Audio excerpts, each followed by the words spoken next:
Alors on va commencer par prendre tous mes produits. Donc aujourd'hui on va traiter des poudres. Du coup si ça vous intéresse de voir mes autres produits, sachant que j'en ai là, j'en ai ailleurs, vous me dites, il n'y a pas de souci, je vous ferai une vidéo sur tous mes produits capillaires.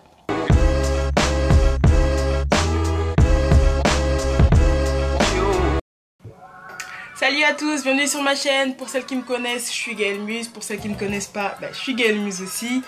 Alors, déjà, je tenais à vous dire que pour celles ou ceux qui ne le savent pas, j'ai déménagé.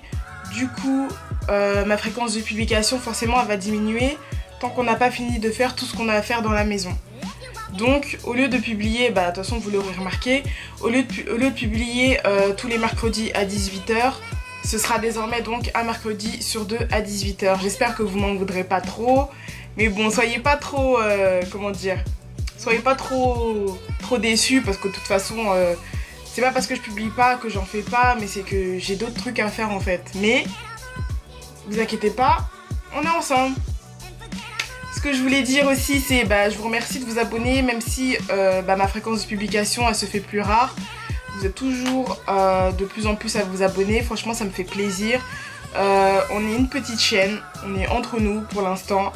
Et franchement vos commentaires ou vos retours que j'ai hors YouTube, on va dire, pour ceux qui osent venir me voir, parce qu'il y a toujours des petits timides, hein, je vous vois. Et franchement ça me fait plaisir du retour que vous me faites, on est de plus en plus, je vous remercie de vous abonner. Je suis toujours là. Et du coup on va commencer la vidéo. Alors aujourd'hui on va parler des poudres ayurvédiques. Alors, donc vous connaissez déjà, je vais vous faire un petit résumé, un petit truc un peu instructif avant de vous parler des poudres. Alors, donc faut savoir qu'avant que ce soit des poudres ayurvédiques, ce sont d'abord des plantes. Et en fait, c'est une médecine ayurvédique qui est très complète et qui a été utilisée depuis maintenant plus de 5000 années, principalement en Inde. Et donc, ils en ont fait en fait une science. Ces études-là, pour étudier les plantes, machin, les transformer en poudre, faire ceci, cela, c'est une science en fait, c'est une science thérapeutique. Et donc, comme ça vient d'Inde, nous on les appelle vulgairement en fait des poudres indiennes. C'est ça que vous entendez quand vous entendez poudre indienne, machin, c'est tout simplement le raccourci, le fait que les plantes soient transformées en poudre et que c'est que ces plantes-là, elles viennent d'Inde. Voilà, on a fait un raccourci qui était, qui les appelle donc maintenant, on les appelle vulgairement et communément poudre indienne. Alors faut savoir, je vais vous faire un petit truc, une petite parenthèse. Faut savoir que les Indiens, je pense que c'est eux, oui. Les Indiens, ils ont, c'est eux. Les Indiens, ils ont, on va dire, divisé 5 éléments. Ces 5 éléments, c'est l'espace, l'air, le feu, l'eau et la terre. Et donc pour faire court, dans ces 5 éléments-là, on a ce qu'on appelle des doshas. Et ces doshas-là, il y en a 3. Ces doshas-là, il y en a 3. Et en fait, c'est ce qu'on a, nous, c'est notre manière de vivre, on va dire, c'est notre humeur. Pour être en fait de bonne humeur, pour avoir... parce que l'humeur, ça joue sur la santé des cheveux, etc. Donc, pour être de bonne humeur, avoir un bon équilibre, on va dire, il faut que ces doshas-là, ils soient un peu balancés, équilibrés. Donc, je vous fais ça court. Hein. On va dire quand on est petit, quand on est bébé et tout, on a besoin de grandir. Donc dans la période de l'enfance, on a besoin de grandir, notre corps a besoin de grandir. Du coup, le dosha qui va prédominer dans notre humeur parmi ces 3 doshas, c'est kapha. Je pense que ça se prononce comme ça. Donc quand on sera enfant, on aura plus, on va dire, un dosha kapha qui va prédominer dans notre état d'esprit. Maintenant, quand on va arriver à l'adolescence, quand notre corps va se développer et qu'on va devenir femme ou homme, là c'est un autre dosha qui va prédominer, ça va être pitta. Parce que notre corps, il aura besoin d'être... quand on est enfant, on grandit, mais quand on devient adolescent, on a besoin de se stabiliser, en fait, d'avoir une humeur constante, d'avoir un bon équilibre. On a trouvé, on va dire, notre équilibre. Maintenant...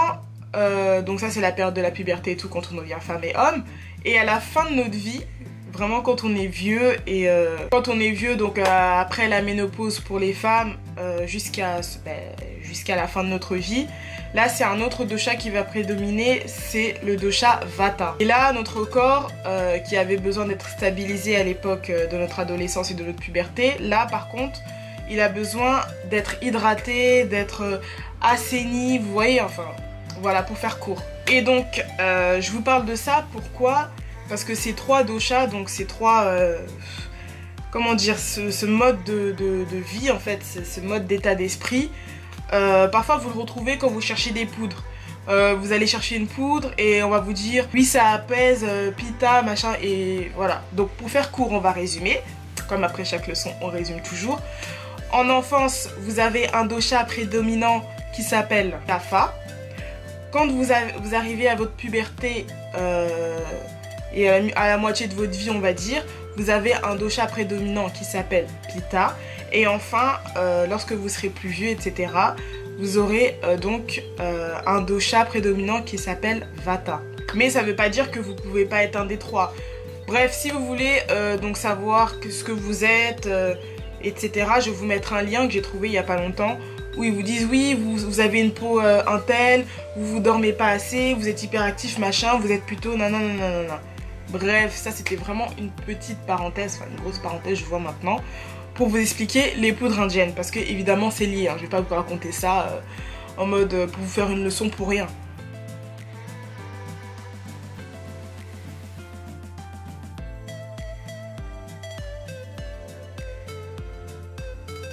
Donc, parmi les poudres indiennes qui viennent toutes du site Aromazone, hein, vous savez déjà, j'utilise la poudre d'Amla. Elle est comme ça. Et en fait, vous verrez que qu'ici, j'ai noté la date d'expiration parce que à force de toucher le paquet, vu que c'est la date, elle est imprimée, bah, ça finit par s'effacer. Et je suppose que si il y a une date de péremption, c'est pas pour rien. Du coup, je l'ai réécrite et j'ai scotché dessus, comme ça s'effacera pas. Regardez. Donc la poudre d'Amla, elle vient d'un arbre indien qui produit des fruits qu'on appellera vulgairement des groseilles d'Inde en fait. Et ça, comme je viens de vous dire, c'est une poudre par exemple qui apaise Vata et Pitta, vulgairement les jeunes et les vieux. Voilà. Alors la poudre d'Amla, je l'aime bien, pourquoi? Parce que la poudre d'Amla, elle est riche en vitamine C, elle prévient la chute des cheveux, elle la ralentit. Elle stimule la pousse des cheveux, elle stimule les racines, elle lutte contre les cheveux blancs. Et faut savoir qu'elle favorise aussi la pousse des ongles. Mais bon, c'est pas le sujet de cette vidéo parce que moi je vous parle de cheveux. Donc dites-moi d'ailleurs si vous avez besoin que je vous fasse une vidéo sur les cheveux. Dites-moi si vous voulez que je vous fasse une vidéo sur les ongles. Parce que mes ongles ils sont... Est-ce que vous voyez? Bref, on s'en fout. Et donc pour toutes ces raisons, j'utilise la poudre d'Amla. Comme vous voyez... Parmi les poudres, vous verrez que cette poudre-là, elle est vraiment dure. Regardez. Genre, regardez, elle tombe pas totalement. Elle est vraiment concentrée. Mais franchement, c'est une poudre que j'aime beaucoup. Parmi les poudres indiennes, j'utilise aussi la poudre de henné neutre. Bio, toujours d'Aromazone. Et contrairement à la poudre d'Amla, elle est verte, elle. Mais attention, elle colore pas les cheveux. La poudre de henné neutre d'une plante qui s'appelle le cassia, vous pouvez voir là l'image, si ça vous intéresse. Et cette poudre là, elle a des propriétés fortifiantes semblables au henné en fait, au henné d'Égypte, au véritable henné d'Égypte. C'est pour ça qu'elle porte ce nom de henné, mais elle porte aussi ce nom de henné neutre. Parce que justement, elle colore pas en fait. Alors faut savoir que la poudre de henné neutre, elle renforce la fibre capillaire, elle rend les cheveux souples et brillants, elle apaise et assainit le cuir chevelu, elle soigne l'excès de sébum, mais ça c'est plus adressé, le sébum, si vous n'avez pas vu, j'explique, ici je vous mettrai le petit lien. Elle régule le sébum, ça c'est pour ceux qui ont les cheveux gras. Elle soigne aussi les pellicules et les irritations, et c'est aussi un traitement naturel anti-poux. J'utilise aussi de la poudre de fenugrec, ça se présente comme ça. Donc la poudre de fenugrec, elle vient d'une plante, mais on n'utilise que ses graines, c'est l'image que vous voyez là, c'est des graines en fait de fenugrec. Et cette poudre-là, elle stimule la pousse des cheveux, lutte contre la chute, elle renforce, elle gaine le cheveu et elle leur apporte du volume. et de la brillance. Cette poudre-là, elle a une odeur. Elle a vraiment une forte odeur. J'apprécie pas trop, mais de toutes les manières, quand je fais mes masques, je mets de l'huile essentielle. Je mets des gouttes d'huile essentielle, donc ça prend le dessus. Ça pue pas de ouf, mais ça a une odeur, faut le savoir. Parmi les poudres, j'utilise aussi de la poudre de Kashur Sugandhi. Mon autre paquet, il est fini. Ça, c'est un nouveau paquet. Je l'ai pris juste pour vous montrer. Donc, elle vient aussi d'une plante. Et cette poudre-là, par rapport aux autres, elle est vendue en faible quantité. Genre, par exemple, regardez la poudre d'Amla, comment c'est un gros paquet. Et ça. Ça, c'est un 250 grammes. Et ça, je crois, c'est 100 grammes. Je vois pas bien parce que comme j'ai collé la date d'expiration dessus, j'ai été maline. Bref, la poudre de Kashur Sugandhi, elle vient d'une plante aussi, comme je viens de vous le dire. Elle active la pousse des cheveux, elle rend les cheveux plus épais, elle rend les cheveux plus brillants. Et elle fortifie les cheveux, elle les embellit et elle laisse les cheveux parfumés. Par contre, cette poudre-là, elle sent aussi, donc elle vient d'une plante, hein, elle sent aussi un parfum, mais par rapport à la poudre de fenugrec, ça c'est un parfum agréable en fait. Et ce parfum-là, si c'est la dernière étape que vous faites, vous utilisez un masque, donc vous utilisez cette poudre, donc vous mettez cette poudre dedans, et ben vos cheveux resteront parfumés. Mais c'est pas un parfum chelou, je vous vois. Alors parmi les poudres, j'utilise aussi de la poudre de Kapor Kashli. Ça se présente comme ça. Ça vient aussi d'une plante comme vous venez de voir, et c'est une sorte de gingembre sauvage en fait. Alors cette poudre, elle fait tellement de trucs. Elle stimule, elle tonifie le cuir chevelu, elle favorise les cheveux, elle les fortifie, elle rend les cheveux plus épais, plus brillants, elle facilite le démêlage, elle les rend plus malléables, plus lisses. Et cette poudre aussi, elle laisse une odeur parfumée. Franchement, de toutes les poudres parfumées, celle dont j'aime le plus l'odeur, c'est la poudre de Kashur Sugandhi. Celle-là aussi, elles sont bonnes. Mais entre les trois, je préfère la Kashur Sugandhi. J'ai acheté récemment de la poudre d'hibiscus Sabdarifa. C'est une poudre rouge. Vous connaissez, j'espère. Bon, si vous ne connaissez pas, c'est une fleur en fait, l'hibiscus. C'est une plante aussi, c'est une fleur. Et je ne l'ai pas encore utilisé, comme vous voyez, le truc il est encore fermé. Mais j'ai fait mes petites recherches et selon ce qu'elle fait, ça m'intéresse de l'utiliser dans un prochain masque. Alors je vais vous dire ce qu'elle procure. Fortifie les cheveux, elle apporte de la brillance, accentue les reflets. Je pense que ça c'est si vous avez une coloration sur vos cheveux. Elle stimule la pousse, elle lutte contre la chute des cheveux et elle prévient l'apparition des pellicules et des pointes fourchues. Donc pour toutes ces raisons, j'ai utilisé, je vous ferai un retour si ça vous intéresse en commentaire, en barre d'infos, etc. Alors parmi toutes les poudres que j'utilise, souvent ce que je fais quand je fais un masque, j'utilise 3 poudres. J'utilise pas tout ça en même temps, tout ça. Après vous faites ce que vous voulez. Hein. Mais souvent j'utilise de la poudre d'Amla. On va dire ça c'est la composition numéro 1 que je fais. J'utilise poudre d'Amla, poudre de fenugrec et poudre de Kashur Sugandhi. Souvent je fais ces 3 poudres là. Sinon je fais poudre de henné neutre, poudre de fenugrec, poudre de Kashur Sugandhi. Voilà. Alors il y a aussi d'autres poudres. C'est pas des poudres ayurvédiques que j'ai acheté, que j'ai pas encore utilisé, mais j'ai acheté là récemment de la poudre d'ortie piquante. Ça se présente comme ça. Bon, je vais pas vous présenter les orties quand même, vous connaissez ça ou pas? Faut pas exagérer là. Donc la poudre d'ortie, je l'ai achetée pourquoi? Parce que c'est une poudre fortifiante, parce qu'elle contient des minéraux, elle contient des vitamines, elle renforce les cheveux, elle lutte contre la chute, elle régule le sébum et elle apaise les pellicules. Et ici ils ont écrit qu'elle est purifiante et fortifiante. Dans ce qu'il y a autre en fait les poudres ayurvédiques, hormis la poudre piquante, c'est la spiruline. Attendez, je vais chercher, j'ai oublié. J'arrive. La spiruline, donc, ça se présente comme ça, sous forme de boîte. Et dedans, en fait, c'est de la poudre verte. Regardez. Voilà, ça c'est ce que j'utilise aussi. Pourquoi je l'utilise? Alors de 1, je vous renvoie à mon masque pour favoriser la pousse des cheveux où je l'utilise. Juste là, où je raconte tous ses bienfaits, etc. Mais Je vais aussi vous dire globalement ce qu'elle fait. En fait, la spiruline, c'est une algue bleue et elle est riche en vitamine A et en vitamine E. Elle fortifie les cheveux, elle lutte contre la chute des cheveux, elle favorise la pousse et surtout, elle est riche en protéines. Et enfin, elle pénètre la fibre capillaire. Alors, ce qu'il faut savoir aussi, c'est que lorsque vous allez faire votre mélange de poudre ayurvédique, vous pouvez l'utiliser en pré-poux, c'est-à-dire avant le shampoing, ou vous pouvez l'utiliser en masque, c'est-à-dire après le shampoing.